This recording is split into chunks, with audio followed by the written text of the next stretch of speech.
part religious fanatic, part free speech advocate, part internet meme.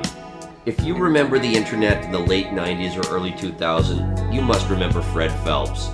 Today on Radio Free History, we're going to take a look at the face of the Westboro Baptist Church, a man the likes of whom we will never see again. So we've been talking a lot about Puritanism, and it got me wondering, what if these uncompromising, loud people were just kind of transplanted into the modern day? And we don't, thankfully, have to wonder what that would be like, because we have an example of that. We have the story of one Fred Phelps. Now, before we get into anything else, I got to tell you how I know Fred. Like, I've known Fred my whole life. He's, I followed his story from the time I was a young teenager just exploring the internet to his death, his eventual death. The internet used to be, to get entertainment out of the internet, you kind of had to go and search out the web footprints of unusual people. Mm-hmm. This was a pastime. I guess it still is. This is like the Christian, if you can imagine that being much less organized. But in the early internet, there were meme sites. Yeah.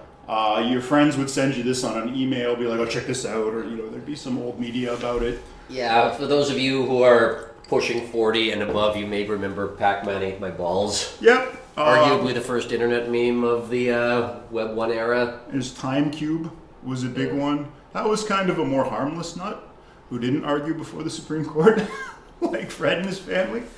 But that was the old internet, a lot of this. And there were satire sites too. There was one, I think, Real Ultimate Power, that was about ninjas. It was meant to be like a little kid making a website about ninjas, and it was all wrong information. But anyway, so there's all these memes. And one of these memes was the website of the Westboro Baptist Church, and with a quite provocative URL. A very provocative title that became a meme in its own right. Now, for those of you under the age of 30, if you don't remember these days of the internet, in the late 90s, everybody came across this site at one point, and we were like, okay, is this real? Is this just somebody being this over-the-top, crazy, religious fanatic? It read like satire. When I first came across this site, I assumed that this is atheists, proto-atheists, putting this to make Christians look bad.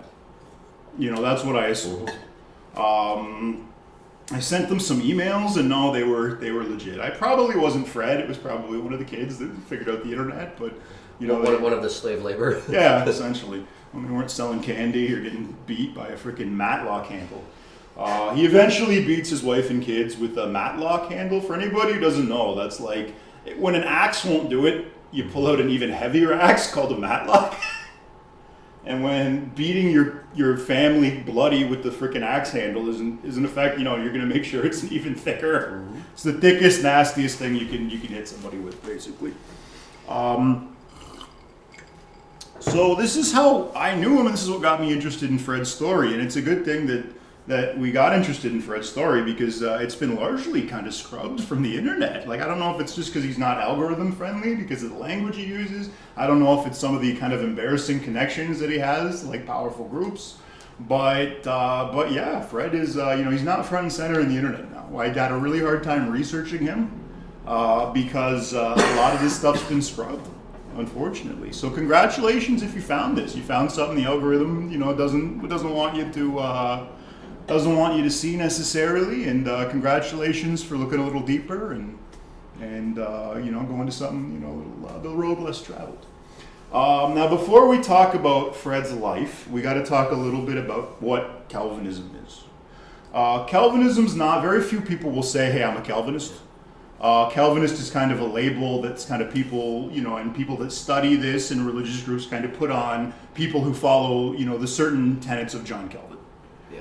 We did an episode on that if you want to listen to it. We did an episode on the Reformation if you really want to deep dive into that one. One of the things they believe is that humans are totally and utterly depraved.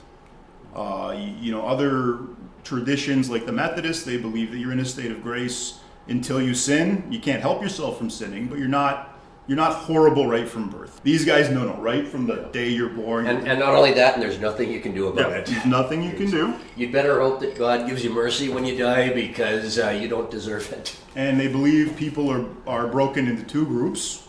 The unconditional elect, which are just people that God is going to, call to him and put into heaven. There's nothing they can do about it. They're blessed from birth. And the corollary to that is there's reprobates. Yeah. And the reprobates, these are people who are going to go to hell no matter what they do. They're just disgusting. God has preordained them, created them to burn, essentially, is what the belief is for the reprobates. And there's a lot more reprobates than there are elect. They believe that especially in the world of Fred Phelps. Yeah, exactly. Definitely in the world of Fred Phelps and many other Calvinists. The other belief, this is something Fred would hammer on, in talk shows and stuff, is limited atonement. And this not everybody gets to go to heaven. Yeah, and Christ didn't die for everybody. Christ died only for the unconditional elect we were just talking about. So he didn't die for the reprobates. The reprobates are irredeemable. So Christ didn't die for them. He only died for these few people that are preordained to go to heaven. Another thing they believe in is irresistible grace. This is basically if God calls you to him, you are completely, utterly incapable of resisting. You have basically no free will. And the last thing they believe is the perseverance of the saints. And this is essentially the idea that, it doesn't matter how I want to live, how does God need me to live? That is one of the things that makes these people such an incredible pain in the ass, because they don't care that you might not like something. They're going to do what they think God wants them to do, no matter what. Yeah. And if that is pick at your kid's funeral, well, that's pick at your dead kid's funeral. Sorry. God wants me to do that, I'm going to do that. And because you're preordained, you're going to eventually find the right thing to do. Yep, and your God has preordained you to get into this. Now, part of that and why you need to be such a pain in the ass to anyone around you is because other people need to see you being a pain in the ass and go, oh, I also want to be a pain in the ass and be called to grace and find you, the rest of their elect. Now, you may see a little bit of a parallel here between the modern progressives and what is called virtue signaling. I wonder if there's any reason there's a parallel there. Yeah, you're going to see, again, that this is a snake with a lot of heads and a lot of manifestations. And the part of the idea of Calvinism is that proper teaching is going to create social change. So it's the idea that it's my beliefs. It's not acceptable for me to just privately have my beliefs. I have to impose my beliefs at a very fundamental level on everyone else in the society I live with, so they can benefit from that perfection. Well, and they can see if they're one of the elect as well, they need to be able to find you. Yep, and they got to find you. So you got to be very loud about it. Now this brings us to, and again, you're going to see what we just talked about. You're going to see it again and again and again in the way Fred kind of lives his life post conversion. But it's not a promising start with Fred Phelps. He, according to members of his family, he, as a little kid, would run up and kick other kids in the shin, and then just relish the pain that he'd caused. Like, he was just a born sadist. And it seems like he found a pretty good outlet for that, because eventually he was accepted to West Point. So there's another dimension where he's like, some hard-ass American general, freaking Here you are all equally worthless. Exactly. He's like, which is like total depravity. Yeah, exactly. He could have been some Patton or some character like that. There's another one, but that doesn't happen because this Eagle Scout, who was raised Methodist, which is kind of a more liberal tradition, very academically gifted, and he with his father's help, because apparently his dad, got him some recommendations or something, got him accepted to West Point. But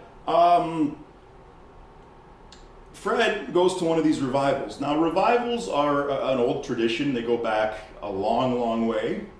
I think what we're seeing here, probably the roots of it date back to the Scottish Highlands, where you have these big religious parties that people have, and it's an excuse, but there's like religious entertainment. You have preachers come, and there'll be a sermon, and then you'll party after.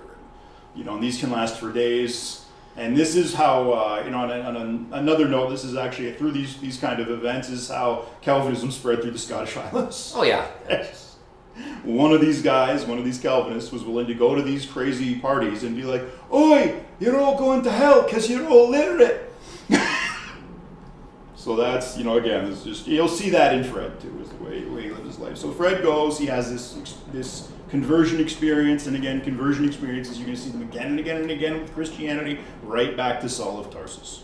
There's probably some deep-seated, group psychology instincts, based on our tribal roots that enable, this kind of like flipping of ideology at these events. Because it happens throughout history, it happens to seemingly very rational people, and again, they go to these events, and something is triggered, and they end up accepting, whatever evangelism, or in this case, hellfire primitive baptism that Fred ended up adopting. Now, what did Fred do? Well, Fred turned around and he goes, "Wait, Dad, you married a divorcee. God doesn't recognize divorce. You're living in sin." And disowns his father and his stepmother.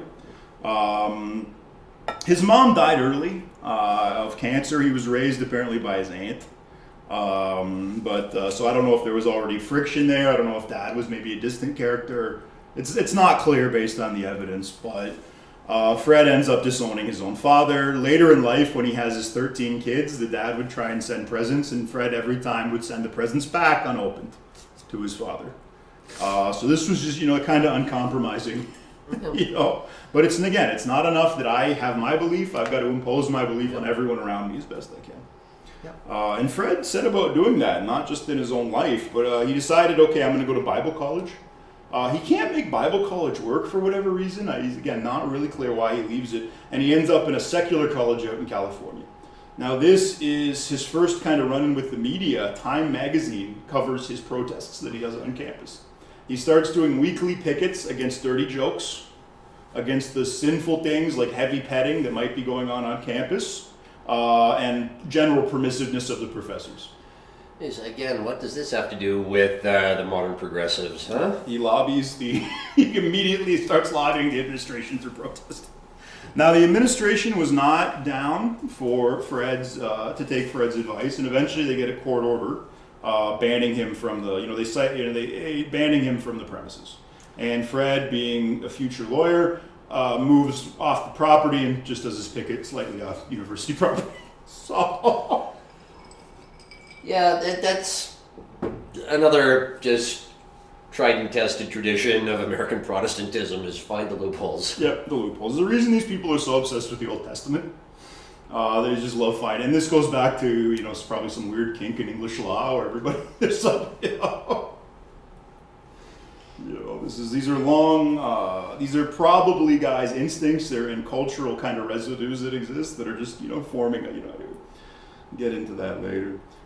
So anyway, after his protests against dating and dirty jokes, he ends up marrying his wife. He meets his wife and marries her. And they he ends up going to get ordained. He ends up ordained and becomes the head of a small church. And it's mostly his family, because he immediately drives off a lot of people with his uncompromising preaching. So it's his tiny little family that does this. He can't draw enough ties at this point to support his kids. You remember, he's got 13 kids. So he sends the kids out selling candy after school.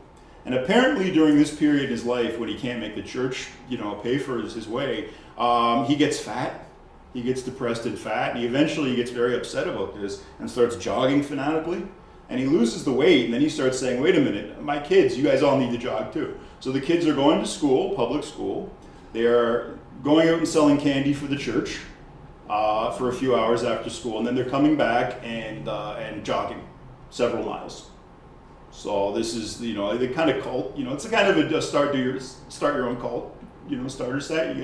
It's the old-fashioned way to do it. You just have 13 kids and raise them in this bizarre environment. Now, according to, again, the apostates of the Westboro Baptist Church, Fred used to beat the mother and kids with a matlock handle.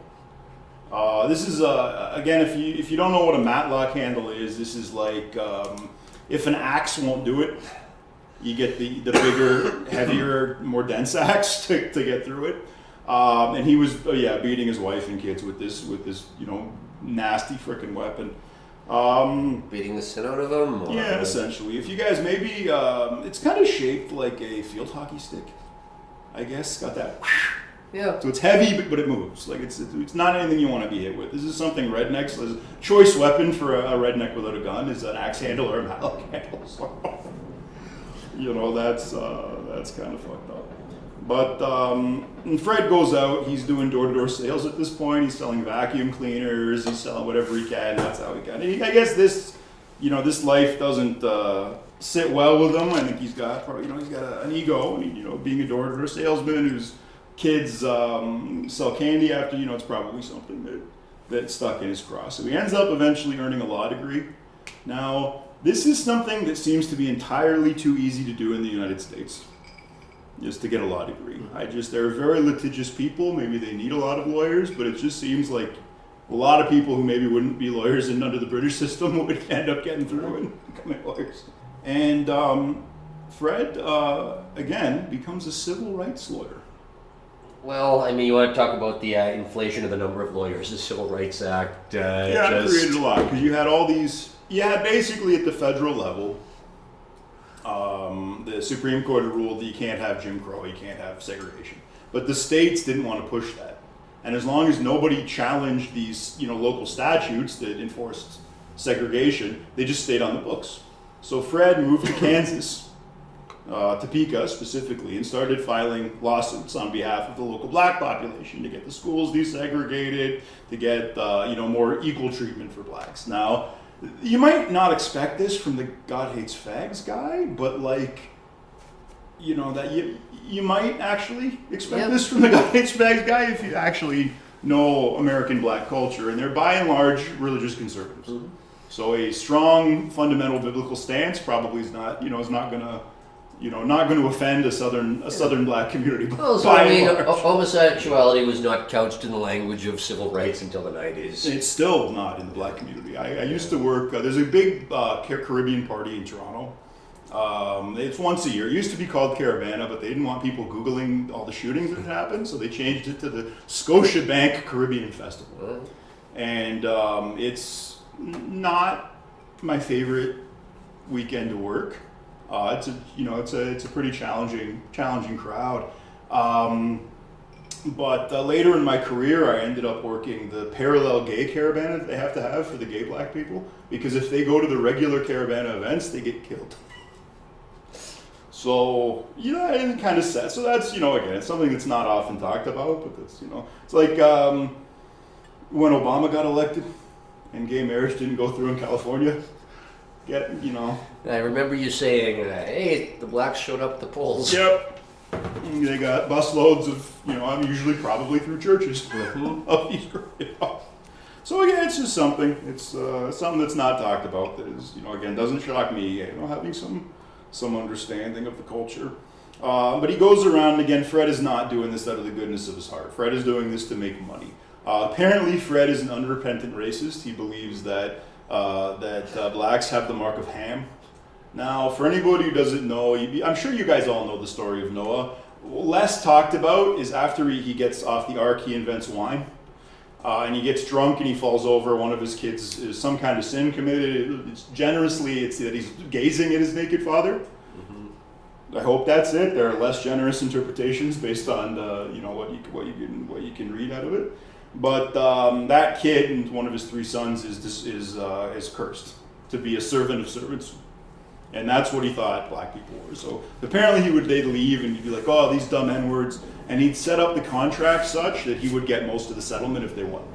Mm-hmm. So I think this is me. You guys can Google the specific numbers, but his first suit, the kid that he was suing who wanted to go to school with the white kids.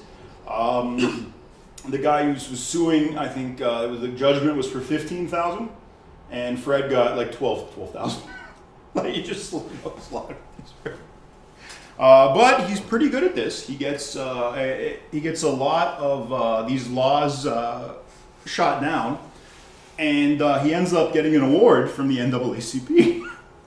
So, again, something that's, you got to dig to find that out now, that they gave an award to old Fred. But, Fred is at this point a pretty normal Democrat from the South. Like, this is, you wouldn't know it looking at the modern party. But, the Democrats were like the religious, religious Southern party, especially of, the culturally conservative Southern blacks have a lot of power in terms of the delegates. And if you wonder why the Democrats never run a really liberal candidate, like you never really see Bernie get through, this is part of the reason. It's complicated, but anyway. So he gets his NAACP award, and this is when he really starts first getting a backlash from the community. People are shooting out the church's windows. People are sending him death threats. So this is when that starts. And he is as he's doing this, he's now funding the church through this. In a very Semitic turn of events, he has 11 out of his 13 kids go to law school and become lawyers. So people were terrified of Fred because it cost Fred nothing to drag you through court. So,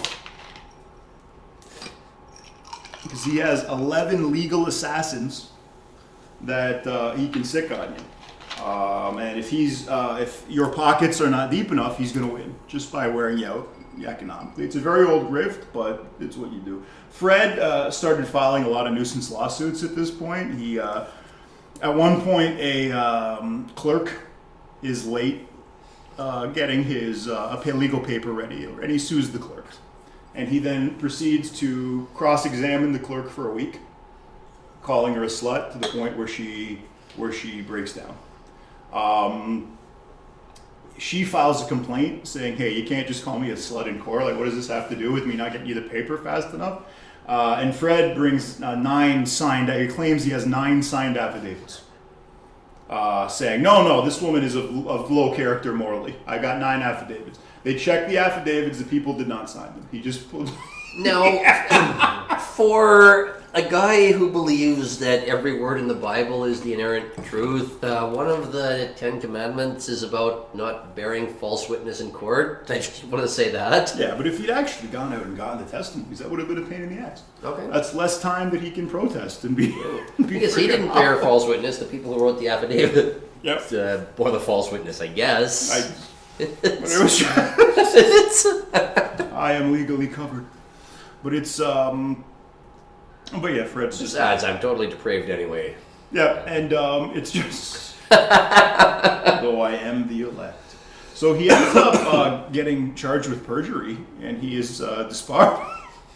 So, now I want to point out something. Any of you guys that know the works of Hunter S. Thompson, if you've seen Fear and Loathing in Las Vegas, the Samoan character is based on an actual drug-addicted lawyer that Hunter knew, who was a 250-pound Hispanic guy as opposed to a 300-pound Samoan. But that guy never got disbarred. We're going to do a podcast on him eventually. But he didn't get disbarred. Fred got disbarred. So... just as a point of comparison. But again, it doesn't really matter for Fred because he's got 11 kids that he's put through law school now that he can sick on people. He sends rude letters to federal judges to the point where he's censured officially for doing, "Please stop sending us letters." That's, one thing I would have loved to have read those letters, but there's, nothing you can do. You can't get them. He, at this point, he's running, again, now he's locked out of the law profession. He starts getting involved with the Democratic Party, and he lets the resources of his church, help the Democrats to do canvassing or whatever else they're doing. Now, you're going to see this again and again and again all over the world. These little cults have huge influence with especially municipal governments. This is why you're going to see an L. Ron Hubbard Way in certain cities of the United States. There's lots of collusion, and it's because they can get people to show up to these campaign events and make it look like somebody cares. And they can also write checks. That's the other thing cults can do. They tend to, once you have slaves, which is what all cults eventually devolve into. You got cheap labor, you can undercut everybody. So he runs, actually. Fred is involved enough in the Democratic Party that he runs for Senate a few times. He tries to get, there's a presidential bid at one point. He doesn't do well, but he does better than you'd think. At one point, he calls his opponent a bull dyke, and he still gets 30% of the delegate support. So this is like, this is the Democratic Party. This is the same one that made the White House rainbow colored. This is them. This is them not, antebellum. This is them. This is the 80s. Yeah, this is... Now, it comes down to where, this relationship is established enough. Fred ends up friends with Al Gore. And that Al Gore, yes. Yeah, the inconvenient truth, Al Gore. You were saying earlier, this is his inconvenient truth, is that he was friends. He was friends with Fred, and Fred helped his 88 run, because again, Gore had sponsored some anti-gay bill. Yeah. And Fred was like, "This is a guy I got to support." So he tried to get him. Elected. He worked on his campaign.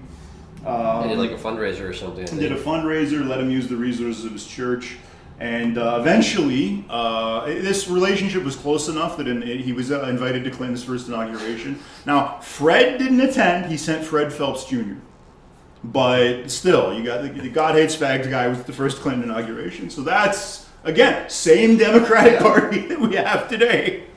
Yep. This is just, it's amazing how quickly a sea change can happen in the culture. And for those of you under the age of 30, this is Hillary Clinton's husband. Yeah, completely. Yeah, that's a good point. And Hillary, again, I remember the whole thing. It was a big deal. She waited until gay marriage was 51% approved, then came out and goes, "I have had, my Damascus Road moment on gay marriage. I've had my spiritual awakening. I've had my revival." Yep, he's ready. So now the next Pickett inauguration, however, he ended up picketing. Mm-hmm. And he would have a falling out, because this is kind of a time when society, this is post-80s, this is everyone's kind of, feeling very, very bad about the AIDS epidemic that kind of got out of control. And, this is a time when there's a lot of sympathy for gays in the general culture. And Fred's not going to leave that alone. You can't. He's maybe good attention. So now there's a couple of ways that this story starts. Because remember, Fred is all this other stuff he's doing. He's dragging people through court. He's filing nuisance lawsuits. He's doing legal shakedowns. But he's all that time he's picketing. Most of whom he's picketing are other Christian churches that he doesn't like, specifically the Catholics. That's Calvinist going to Calvinist, right? Well, and he tried to sue Reagan in the 80s when Reagan established diplomatic relationships with Vatican City. He was like, "That's a violation of church and state," because again, he thinks the Pope is the Antichrist. So, also remember, in the Anglo world, every concept of freedom you have just means Calvinism. Yeah. We've established this in a couple of our previous episodes. The real line is these, how much of a pain in the ass would these people be? That's where we got this very broad tradition of this. Now, this story, this next iteration of Fred, because his pickets, he's a public nuisance, but he's not getting really that much media attention. Nobody cares. Okay, yeah, you don't like the Episcopalians, Fred, we get it. But then, and again, there's two ways this story is told. Either his grandkids are out in Gage Park, where they're propositioned. The other thing is Fred is out for a jog and gets propositioned at this park. Now this park, apparently it's known locally as like where, in a pre-Tinder or a pre-Grindr world, this is kind of where, gay guys would have spots they would meet and they'd have code words and anyway. Are you a friend of Dorothy? Yeah, that kind of stuff. Now this kind of place, it's Fred's not a dumb guy. He would have known roughly where this place was. So if he was jogging, through this park by this specific outhouse where this is known to have, what was going on there? I had a boss.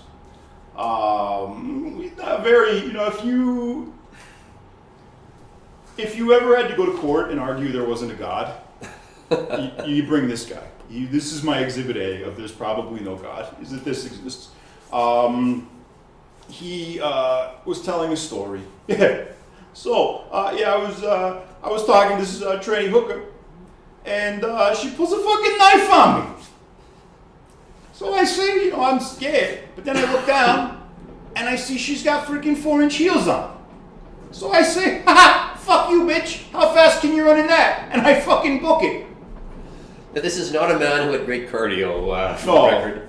Well, this is before he got fat. This is when he was doing when he was hanging out heavily with the gay. I talked to him because I was like, "What? Wait, okay, Yeah.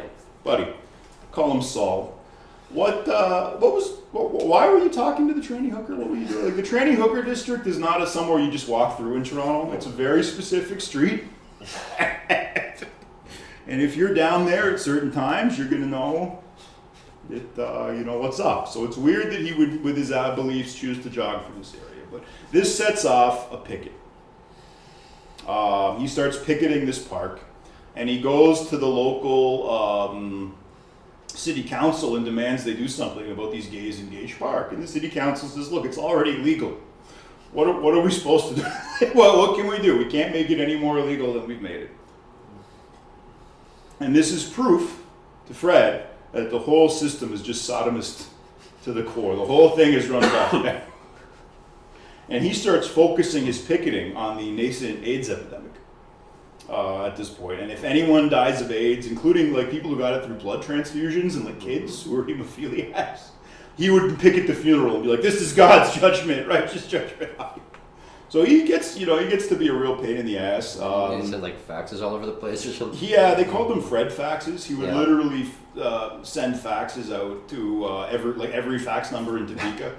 Just spamming people, and it's like a pre-internet spam that he'd do. But he was known for this, and he would do this against his like political opponents. Because remember, this whole time he's trying to run for office. He never gets anywhere, but he gets further than you would think, based on Now, there's a huge backlash against him after a specific incident, and essentially. A young, very, very feminine gay guy ended up getting killed by two like redneck cowboys in where was it? Laramie, Wyoming. And they killed this kid. Now, again, you talk about things that are yada yada through. There's never really a good explanation of why he was hanging out with these cowboy guys. I have some educated guesses based on my bouncing experience. I know what unites those demographics, and that is methamphetamine. So this, to me, looks like a drug deal that went bad. This looks to me like less of a targeted attack, more of like a redneck being redneck, thing that, So who knows? But the media spins this, and then this is when the old media was super powerful, spins this into a very powerful narrative. And especially in the Western world, the narrative was, we're all responsible for this death. Speaking of Calvinism just permeating all aspects of our culture, right? We've allowed homophobia in our culture. Yeah. And as a result of it, there's a guy who's died. An innocent guy who died getting tied to a wooden fence. Just imagine this image of a big post up in the middle of a field with a guy. You're going to notice, guys, in the art and in the descriptions of him, if you go back and search around on YouTube, there's a lot of like Jesus imagery about this kid. So this represented a turning point in the culture, basically, where he was like, okay, we've had the AIDS epidemic, we've had media about gays at this point, people are less religious than they were. People start lightening up on gays a little tiny bit. Now, part of it was this killing and the way the media depicted it. The other part of it is, I would say, Fred Phelps. Mm-hmm. Fred was all over the media in the 90s. He was on Ricky Lake. He got kicked off the show after he told her that she worshipped her own anus. Apparently, according to Ricky, that's what he said. He was on Springer too, wasn't he? I'm not sure. I couldn't find any video of him on Springer, but I know he made like media rounds. Like before he started going senile, he was all over the media. And again, he just kind of did his normal speech. He would just talk about the 5 points of Calvinism. Now there's election reprobates. But I'm guessing he thought that the gays were the reprobates. Explicitly, he thought the gays were the reprobates. That's how they talk. The church now is focused on converting Jews. Really? Well, because they can be sure, this is the logic they've used. We can be sure that in the end times there's going to be 144,000 Jews that are going to convert. So at least we know some of these people are not reprobates. So we should be focusing on. Anyway, that's the rabbit hole they ended up down, if you're curious. But I would argue Fred, again, in the 90s became a gay rights icon. A lot of people saw Fred, they saw how abrasive he was, saying, horrible things. He was a caricature of the religious right and their attitudes towards, homosexuals. So in doing that, he, I would argue, drove the culture towards the side of gay rights. If you like that, well, this is his legacy. If you don't like that, well... Legacy. History's history. That's the good thing about it. These things go in and out of style. That's what I've noticed. So, now, his gay rights picketing, kind of, he never stops doing it, but it stops being his focus after 2001. There was a little incident that you might have heard of with some wayward aircraft and the religion of peace, and there was an unfortunate unplanned remodeling of the New York skyline, and there was a joke told at the time. Hey, what's the difference between the Pentagon and a square? Nothing now. So there was a. That was the thing. That became the focus of his preaching at that point, became telling everybody that 9/11 was God's righteous judgment on a wicked nation that had embraced sodomy. And fire and brimstone, I guess, kind of is a similar, same kind of similar thing. image. We saw this, so he went to he started picketing, and again, this incident spawned 2 wars, and he started going to the funerals of the war dead, and saying this was a righteous judgment from God on a sinful nation. And your kid's in hell because he's a reprobate, and that's why God killed him. During this period, or just before this period, I should say, in the 90s, late 90s, he writes a letter to Saddam Hussein and says, I love that 2 things: you allow Christian preaching in your country, and you kill gay people under the law. So these are 2 things Fred loved, and he asked Saddam permission to come and preach. And he didn't go personally, but he sent some of his kids to Iraq to do their God Hates Fags thing in Baghdad. And I guess everyone was like, we know. Yeah. See those guys hanging over there? Yeah. Fags. Yeah, this is a culture. You want to talk about Puritanism, this is a culture where they wouldn't let musical sellers put guitars in the windows of stores because it was too ladylike. So that was one that he talked about how and he likened Saddam to the infidels in the Bible that come in and punish the nation of Israel when God needs them to lose a war.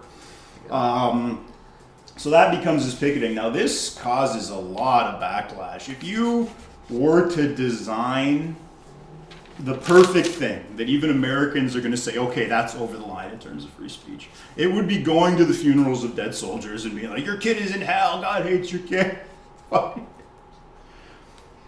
So there's various legislations put into place banning protests around funerals, especially of fallen soldiers. One of them is called the Fallen Heroes Act. And Fred, again, now he's got legislation to go after and say is unconstitutional. So he starts filing lawsuits. But anyway, under this Fallen Heroes Act, he's sued by one of the families, and the families ends up getting a $10.6 million judgment against the Westboro Baptist Church. Fred takes it and the act to the Supreme Court, gets heard, and then wins an 8-1 decision against that. The Supreme Court affirms his right to picket the funerals of dead soldiers with a freaking megaphone with signs. With signs that show graphic. Yeah, it was, well, these stickmen doing quite graphic things. Yeah. It's horrible sign. He's got the right to do that explicitly. If there's ever another challenge to free speech in the States, that's the current case law that's on the books. You can essentially, yes, you can do anything. You can say anything. You can just, shall not be infringed, as they might say. So, again, maybe you feel good about free speech. Maybe you're not such a big free speech proponent. You don't think it's as important, but we'll take your money either way. Either way, we'll accept your patronage. But if you support free speech, Fred is a free speech icon. This is the guy who actually, were there to be a challenge to free speech down the road, this is what's now on the books in the States. And the Supreme Court loves to go, oh, this precedent. We don't have to hear this. This is great. They love doing it.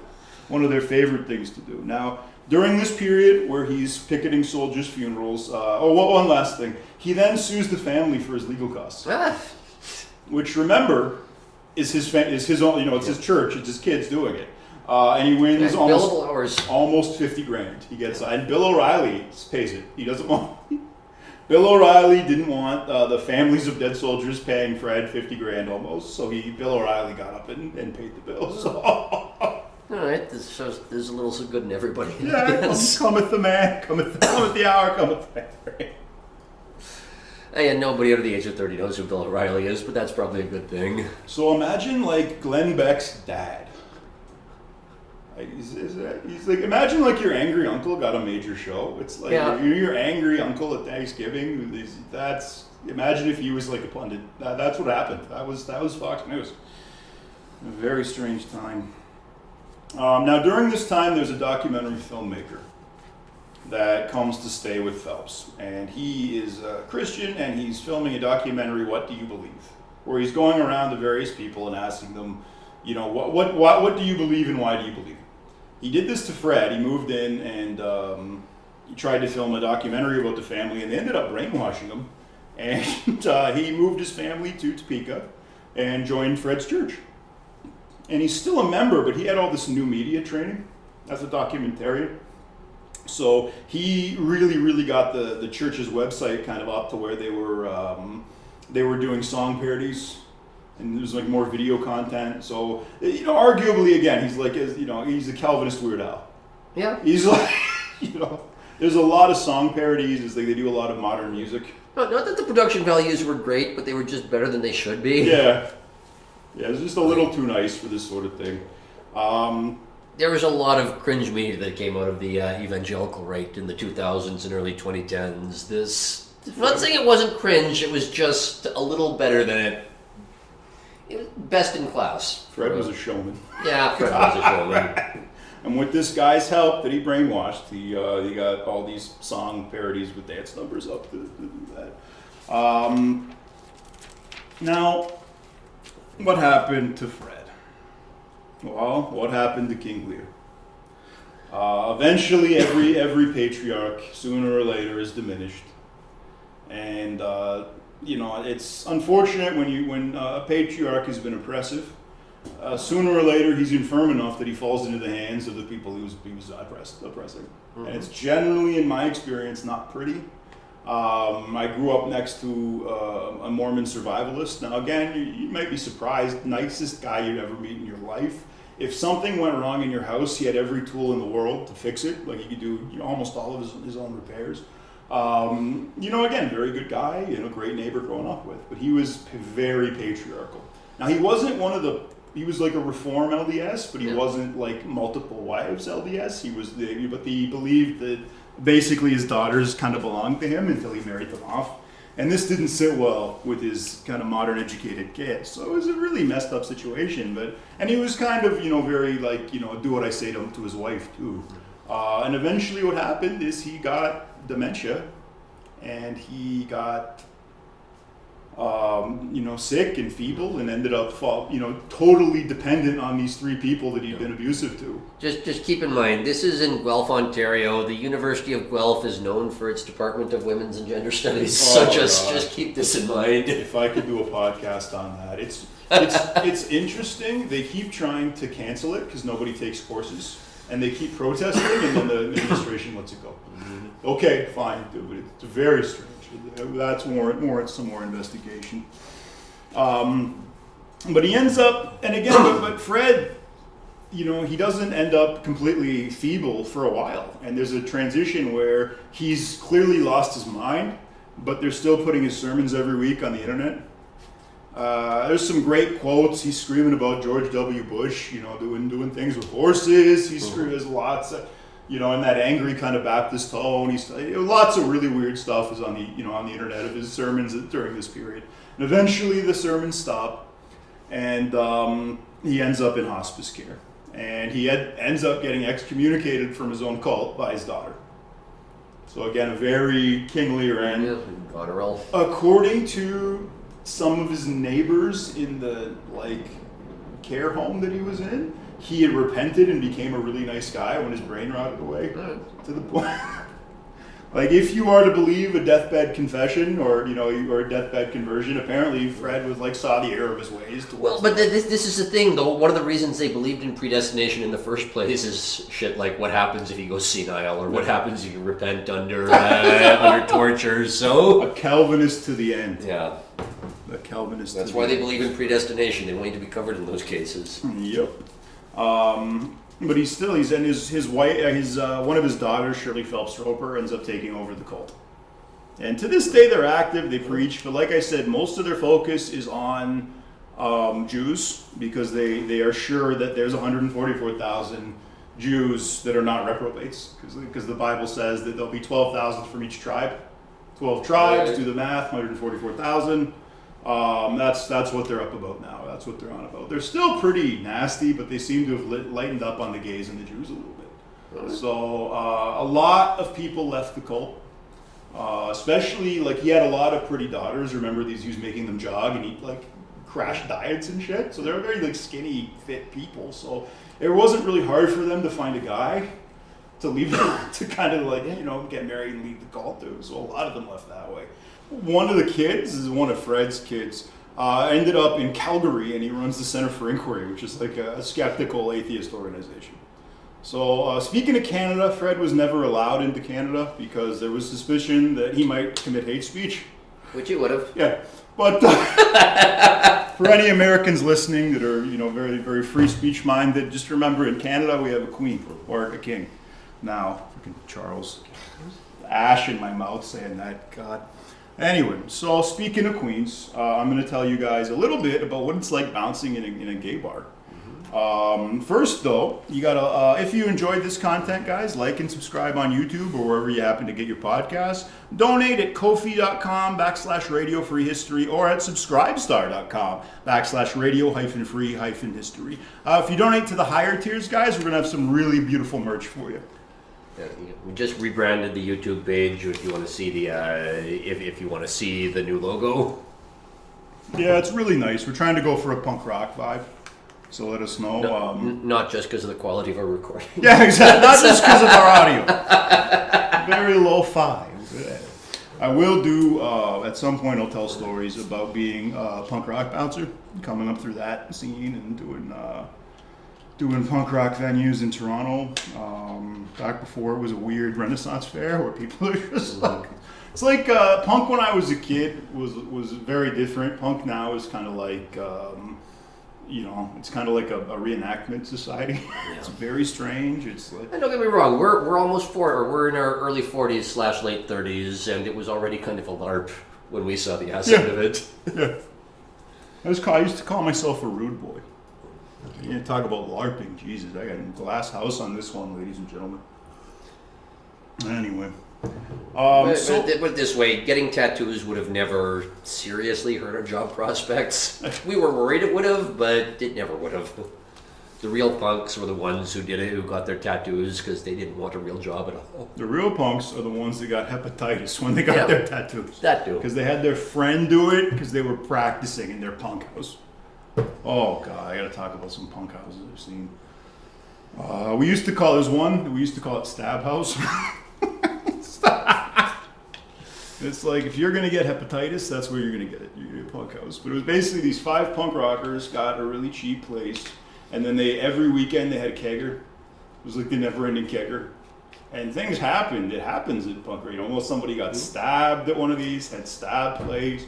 I think the anecdote that summed this place up the most is there was a very, very drunk skinhead girl that went upstairs with a guy, and then she started throwing up. And he realized she was too drunk to have sex with him. So he freaked out and started trashing the upstairs. He's like, what? No pussy! Ah! And just starts punching holes in the wall and just like, all right.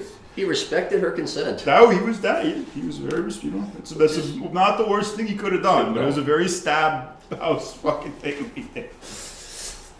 But we'd be hanging out sometimes. We'd be like, what do you want to do tonight? You want to go to Stab House? No, I can't deal with Stab House tonight. Now, anyway, I came up as a bouncer through the punk rock scene. So anybody wants to hear stories about that, that'll be coming when we maybe do a podcast on punk and what became of it and what it is now. But for right now, I got to tell you about the time I worked at a very notorious gay bar. Now, this place was called, I'll tell you the name of it. It's shut down. It's been derelict for years. It used to be called Wild Oscars, and the name was changed later to the Barn and Stables. Now, this was the gay bar of gay bars. This was a big 3-level place. The top floor was clothing optional. They had a special bouncer for that place, and it was like Mr. Slave from South Park. I'm not even trying to put the guy down. That's what he sounded like and looked like. He had the mustache. He had a lot of that. Oh God, a lot of Hulk Hogan mustaches. 1950s gay stereotype. Well, it was kind of where the older guys hung out. You're not going to get that reference. Don't worry. Yeah, don't worry. Guys. You don't know what a kid in the hall is. Anyway, so when I moved to Toronto, I started working at bouncing at a music venue. And a big one. And after a little bit of acrobatics on my part, I ended up getting moved to a punk rock venue that I really, really liked working at.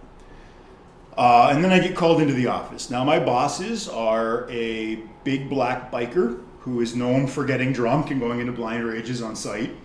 And then there is his miserable little Italian lady, Macbeth. And she is the one that's actually making the decisions in the company. It's just, because she's blowing them. And because he's most of the time too drunk to really make the thing function. So they call me in and they go, Jeremy, what do you think of fucking gay people? Well, I was raised the son of 2 public sector union employees. Like I don't really have any problem. I grew up in a very gay church.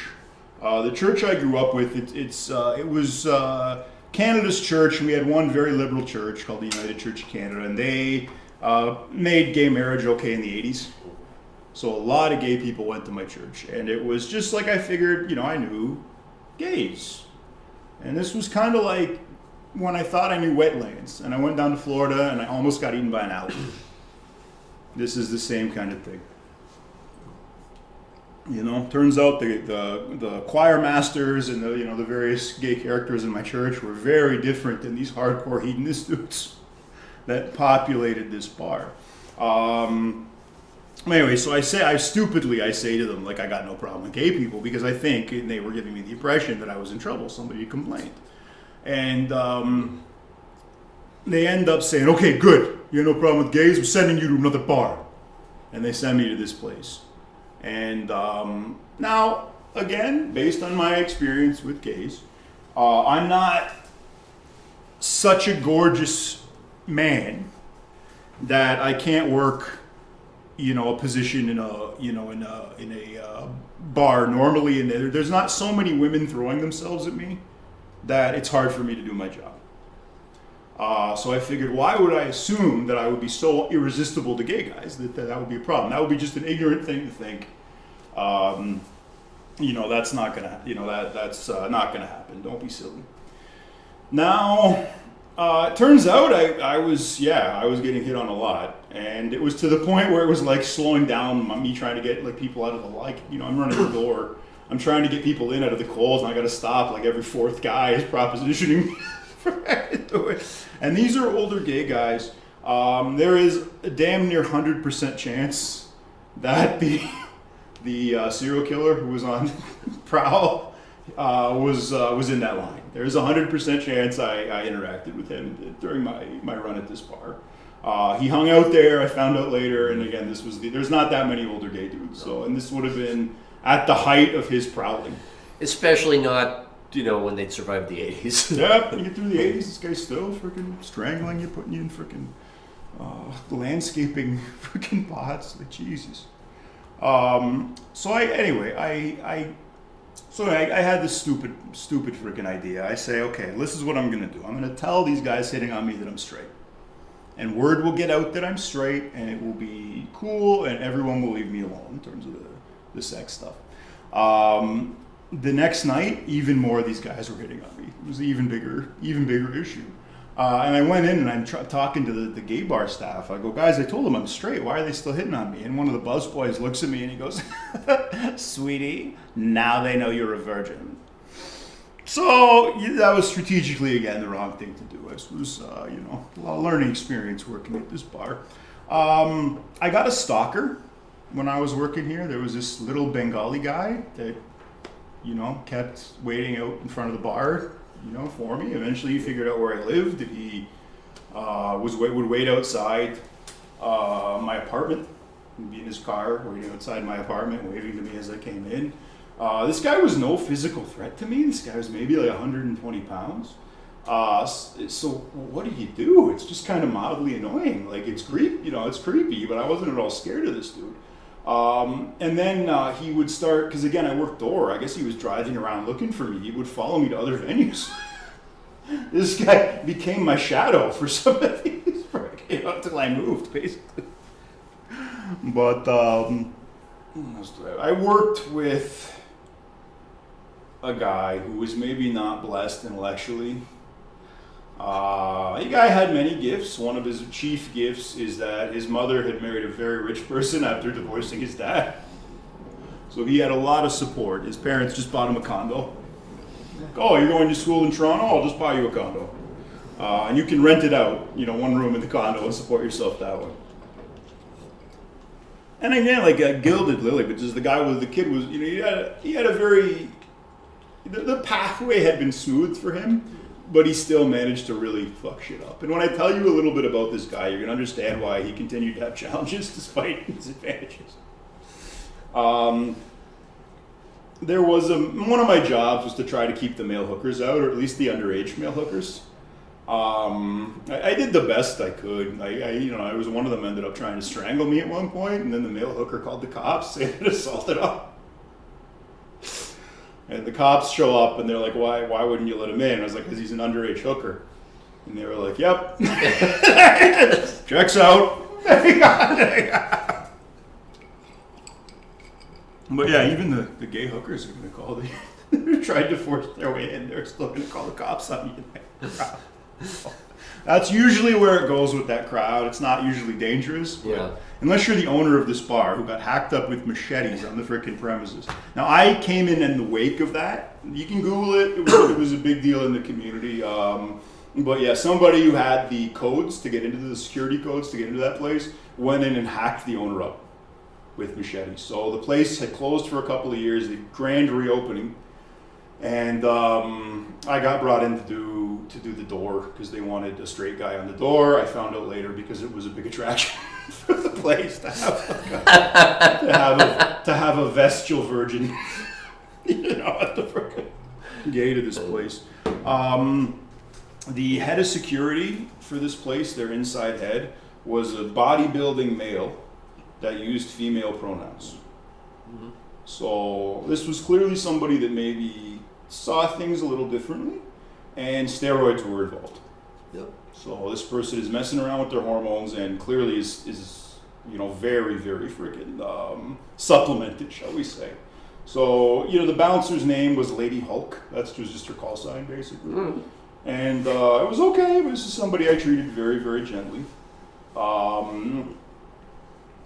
Anyway, so Diesel comes in to the bar. Diesel's a male hooker. Diesel's of age, thank God. Diesel is like, if you want to imagine like a biker kind of hooker, male hooker from the East Coast, it's not Randy from Trailer Park Boys. Okay. He had a pretty big guy. He had Diesel tattooed on the side of his neck. Because this is very important, guys. If you're going to do a life of crime, you want to make sure you have a tattoo on your neck or face so that you're very easy to identify. Especially if it's words. I Yep. mean, then you don't even have to describe it to the artist. Right? It's your street name. It's just you want to have your criminal name right on your neck. Because cops, the longer they have to look for you, the angrier they get. And you don't want pissed off cops arresting you. So you want to be very easy to arrest if you're going to be a drug dealing male hooker down on Church Street. So he's coming in, this is a guy who to keep at arm's length. And he comes in one night, he kind of establishes, hustling all the older guys. And he establishes like, he's talking to us, like his friendliness with the staff. And he goes and he's talking about, I got this great stuff coming in. And he comes up to me and he tells me, I got marijuana, man. I got buds the size of freaking footballs. You're gonna be blown away. And he gave me a price that was so below market price that I knew instantly he's full of shit. Like even if he hadn't have been a seedy male hooker, I still would have freaking known something was up. So I say, I kind of like play him off and be like, yeah, no, don't worry, yeah, maybe later, buddy. And he goes, does that same kind of thing to the staff, and he's offering them all kinds of stuff, but there's one catch. He wants the money. He's got to go pick it up, so he needs the money now. Then he'll go get it. So later in the evening, my friend comes out, my co-doorman from the company, and says, "Oh man, I can't wait to see those freaking giant nugs." And I'm like, dude, that was a scam, right? And he was like, "Well, I already gave him the money." Yeah, that's how a scam works. This guy was later swindled by a homeless guy, similar thing. He tried to buy weed off a homeless guy, and he got a rock with leaves wrapped around it. Like this guy was not Voltaire, not dealing with this. Now, this guy kind of continued his criminal. He kind of pushed his luck in terms of his criminal career. And he had this great idea. He was going to have a drug party, but you could order your drugs in advance. Okay. So you go and you can you're going to go to an order. You can order your two ounces of whatever, and your baggie of coke, and you can order it in advance. Did he give them like forms with carbon copy? He had text messages. You might as well. You did it all through text. All through text, so that everything was in black and white. Now, normally, if you're working a party and you're selling drugs at one of these parties, if the cops even bother to freaking arrest you, it's like you can claim, this is personal use. I just had, there's no proof I was selling. This is just stuff that I had to party with. And you can a lot of times the crowd will buy it, and you'll get a little lower charge. Now, if you basically have invoices for this shit, you can't play that game. So he got pinched in a big way. The cops were just like waiting for it. They knew exactly when he was going to be there. Here's the shit, guys. Okay, so he ended up having to roll over on his supplier, and then he wasn't allowed in Toronto anymore after that. So and that's how that fucking happened. That was his story. So the lesson here is, if you're having a drug party, don't give itemized receipts. Yeah, make sure that you're not doing that. Now, 2 points I'll make at the end of this. We'll go back to Fred for a moment. What are we left with? We're left with hurt people, but we're left with a civil rights movement having been advanced. You can have an opinion. Generally, the people that are going to have a problem with Fred, they're going to be very into that. So again, he pushed civil rights forward. He knocked down a lot of nuisance laws that were there to kind of inhibit free speech. He got a lot of those thrown out of court and declared unconstitutional. Arguably he's established the most concrete case law in the history of the United States that the First Amendment does in fact cover everything.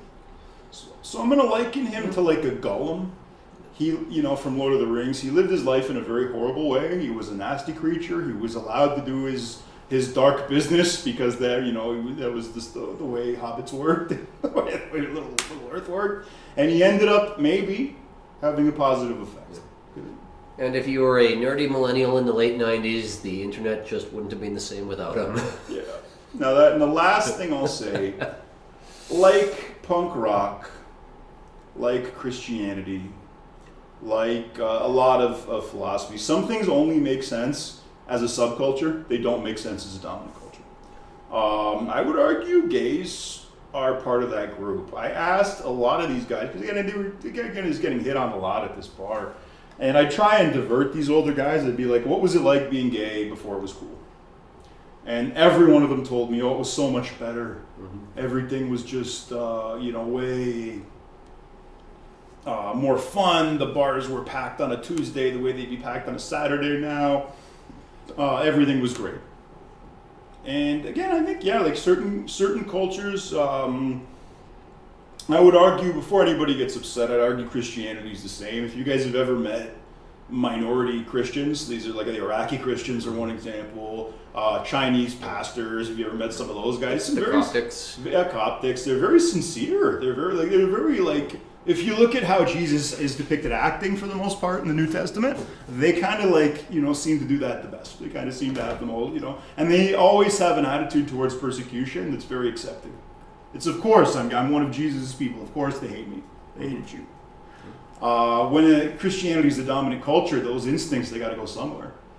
And that's why you see, I think, a hyper-focus on persecution, even in a Christian culture where it's mainstream. The mainstream is Christian, because it's at the end of the day a subculture. That's where it came up. It came up as a subculture, and it's still set up to be the underdog. Yeah. If the world hates you, understand that it hated me first. Yeah, exactly. So I feel the same way about gay culture. I think it's at its best when there is subculture, when it's on the outs. The gayborhood is slowly turning into a little Japan. It's all these wealthy Japanese and Korean language students are moving in, and the gay bars and gay themed businesses are moving out, and ramen shops and sushi shops and really cool corner store, Japanese corner stores are popping up. And this is, again, because society is more accepting. You don't have to be gay. To be gay, you don't have to live within a 4-block radius of my condo to be freaking, to be gay and to participate in gay life. You got all the apps are online. You can meet people even in the smallest town, and you can just go be gay in Mississauga. You can go be gay in Guelph. You don't have to live down here. And that, weirdly enough, has been the death of gay culture. Yeah, they're a lot less cool. They are a lot less cool. If we are to listen to all the old gay guys that lived through the AIDS epidemic, that lived through the Santa Claus killer, that lived through all these freaking nuts, they all told me we had more fun. We were having a lot more fun when the world hated us. And again, that's something to think about, something to talk about. Now, one more thing, okay, guys. Lest anyone accuse me of homophobia, I grew up in the United Church of Canada, which is a very unhomophobic church. To a fault. To a fault. I did musical theater. I had a big interest, still do have a big interest in musical theater. And that, will certainly put you in touch with gay culture. And especially if you want to get out of the ensemble. Yeah. And I was a choir. Now, I was good enough that every choir teacher I ever had at some point brought up the fact that, you would have been castrated in the Middle Ages to preserve your voice. Sooner or later, every voice teacher I had brought that up to me. So I don't want anyone thinking that I wasn't choice choir boy meat. I'm chubby, this was the fat phobic 80s, okay? That's what I think was going on anyway. But that, so that put me in, Too young to be Chris Farley. Yeah, exactly. All right, you know the drill. Like and subscribe on YouTube or wherever you get your podcasts. Support us at kofi.com/Radio Free History or at subscribestar.com/radio-free-history.